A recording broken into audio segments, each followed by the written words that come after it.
Hi అండి. చింతపండు అస్సలు యూజ్ చేయకుండా ఇలా టమాటో చారు చేసి చూడండి, చాలా బాగుంటుంది.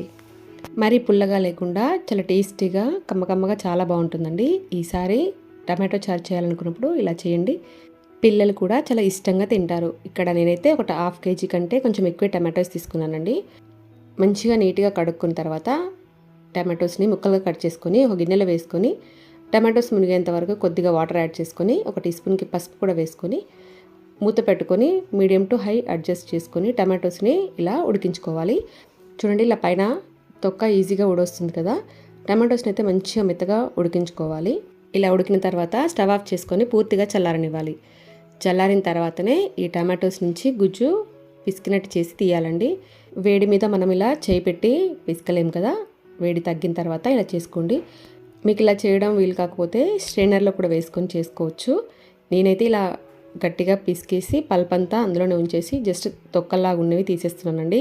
అలా చేసినట్టయితే తింటున్నప్పుడు కొంచెం కొద్దిగా పల్పు పడి బాగుంటుంది. కాబట్టి నేను స్ట్రైనర్లో వేసి కూడా చూపిస్తున్నానండి. ఇలా వేసుకొని ఇలా మనం కలుపుతూ చేసినట్టయితే రసం అంతా కిందికి దిగిపోతుంది. కానీ ఎక్కువ పల్పు అనేది దీంట్లో ఉండిపోతుంది. కాబట్టి మీకు ఎలా వీలవుతే అలా చేసుకోండి. నేనైతే ఇలా పిసికేసి మొత్తం తీసేస్తున్నానండి. ఇలా కొద్దిగా ఉంటేనే బాగుంటుంది. ఇప్పుడు దీనిలోకి కొంచెం వాటర్ యాడ్ చేసుకోండి. మరీ చిక్కగా ఉంచినట్టయితే మనం మరగబెట్టినప్పుడు ఇంకొంచెం చిక్కగా అవుతుంది. ఇలా వాటర్ యాడ్ చేసుకొని దీనిలోకి ఒక 5-6 పచ్చిమిర్చి ఇలా సన్నగా కట్ చేసుకొని వేసుకోవాలి. ఇక్కడ చూపిస్తున్నాను చూడండి. సన్నగా తరిగిన ఉల్లిపాయ, కొత్తిమీర, కరివేపాకు, మెంతికూర. వీలున్న వాళ్ళైతే మెంతికూరను అస్సలు స్కిప్ చేయకుండా వేసుకోండి, చాలా టేస్టీగా ఉంటుంది. ఇప్పుడు ఇవన్నీ వేసుకున్న తర్వాత ఒక టీ స్పూన్ నుంచి 1.5 టీ స్పూన్ వరకు జీలకర్ర మెంతులు కలిపి పొడి చేసుకుంటాం కదా, ఆ పొడి వేసుకోవాలి. ఒక టీ స్పూన్కి ధనియాల పొడి, ఉప్పు, పసుపు ఇవన్నీ వేసుకొని ఒకసారి మంచిగా కలుపుకొని మంటని మీడియం టు హై అడ్జస్ట్ చేసుకుంటూ ఈ చారుని మరిగించుకోవాలి.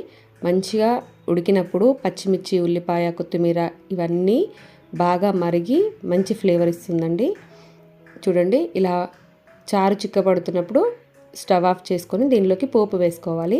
ఒక 3 టేబుల్ స్పూన్ల ఆయిల్ వేసుకొని ఆవాలు, జీలకర్ర, కచ్చాపచ్చగా దంచిన వెల్లుల్లి వేసుకుంటున్నానండి. మీరు కావాలంటే అల్లం ముక్కలనే వేసుకోండి, బాగుంటుంది. వెల్లుల్లి కూడా మంచిగా వేగిన తర్వాత కరివేపాకు ఉంటే కొంచెం కొత్తిమీర కూడా యాడ్ చేసుకోండి, బాగుంటుంది. ఇవన్నీ వేగిన తర్వాత ఒక 2 ఎండుమిర్చి, కొంచెం పసుపు, లాస్ట్లో ఇంగువ కూడా వేసుకోండి, బాగుంటుంది. ఈ పోపుని మనం మరగబెట్టుకున్న చారులో వేసుకొని కలుపుకోవడమే. ఎంతో టేస్టీగా ఉండే టమాటా చారు రెడీ అయిపోతుందండి. చాలా సింపుల్గా తక్కువ టైంలో చేసుకోవచ్చు. టేస్ట్ కూడా సూపర్గా ఉంటుంది. చిన్నపిల్లలు అయితే ఈ టమాటా చారుని చాలా ఇష్టంగా తింటారు. మా పిల్లలకైతే చిన్నప్పుడు చాలా ఎక్కువగా పెట్టేదాన్ని. ఈ టేస్టీ టమాటా చారు మీకు నచ్చినట్టయితే లైక్ చేయడం మర్చిపోకండి. చాలామంది వీడియో చూస్తున్నారు కానీ లైక్ చేయడం మర్చిపోతున్నారండి. ఎంతమంది ఈ టమాటా చారు ఇష్టంగా తింటారో, ఎక్కువగా చేసుకుంటారో కింద కామెంట్ సెక్షన్లో తెలియచేయండి. మీ ఫ్రెండ్స్కి ఈ వీడియోని షేర్ చేయండి. వీడియోస్ చూస్తున్న చాలా మందిలో సబ్స్క్రైబ్ చేసుకుని వాళ్ళే ఎక్కువగా చూస్తున్నారు. ప్లీజ్ ఒక్కసారి ఛానల్ని చెక్ చేసి కంటెంట్ నచ్చితే సబ్స్క్రైబ్ చేసుకొని బెల్ ఐకాన్ క్లిక్ చేయండి. నేను వీడియో పెట్టగానే నోటిఫికేషన్ వస్తుంది. Thank you.